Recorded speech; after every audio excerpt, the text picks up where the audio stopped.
right, friends, welcome back to our study of Acts. And today we're in chapter 23, verses 12 through 35. And where we left Paul was him being in prison. And the last thing that we read about Paul is that God appears to him and says to him this: "Take courage, for as you have testified to the facts about me in Jerusalem, so you must testify also in Rome," which seems outlandish.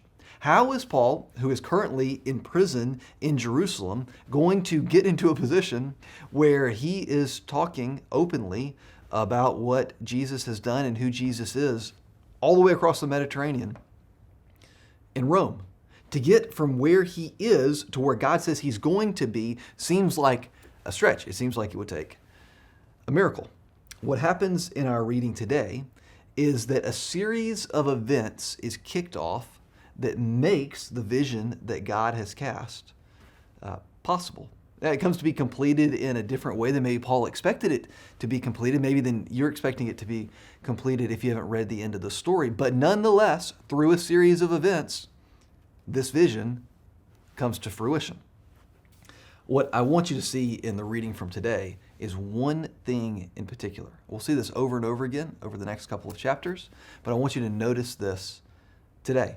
I'm not going to read through it. If you haven't read it already, I encourage you to read through it. Notice this one thing about our reading for today.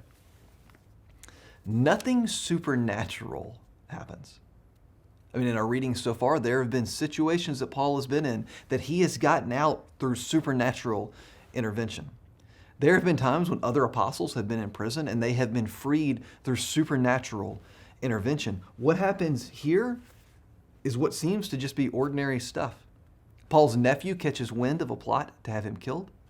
Paul's nephew is then told by Paul to go and tell one of the authorities. The authority recruits people to get Paul snuck out of Jerusalem under the cover of night, and then he's taken up to Caesarea.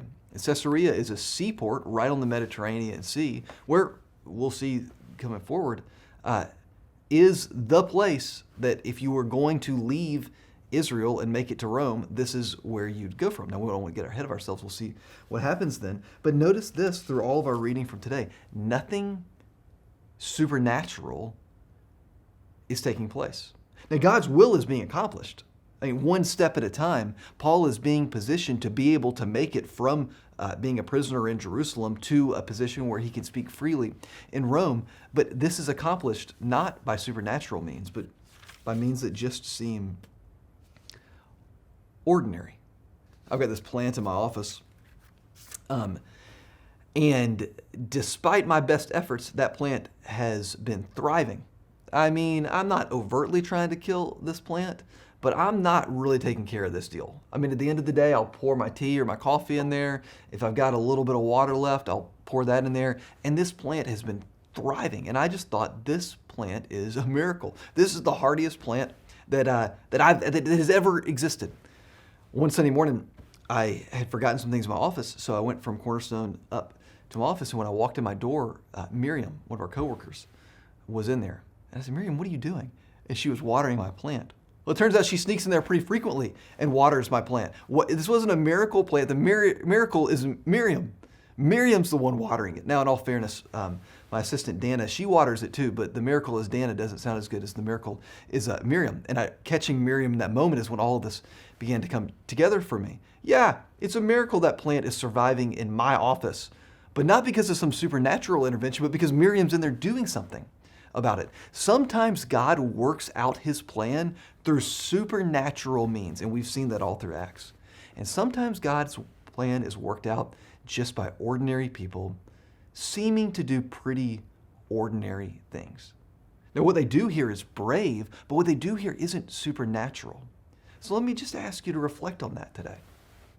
God's got stuff he wants to get done in our city, in our neighborhoods. God's got stuff he wants to get done in your family, in your life personally. And are there ways that he is asking you to be a part of that miracle? Now, we pray for God to do supernatural things, but a lot of times God's plan gets worked out in just ordinary ways. Ordinary people doing maybe brave things, courageous things, but ordinary things in the sense that they're not supernatural. The miracle with my plant was Miriam. The miracle of what happening might be you. Sometimes it feels like God has called people just to call me and give me encouragement or just to check in on me. They didn't have to say yes to whatever that prompting was, but they did, and it was a way that God was working out his will in my life. There have been times that I've been prompted to do things that, when I say yes to them, I feel like I'm probably in line with God's plan in this person's life. And then there are other times when, frankly, I don't say yes. Is there a nudging that you're getting, a prompting that you're getting to be a part of the unfolding of God's plan in your life or in somebody else's life?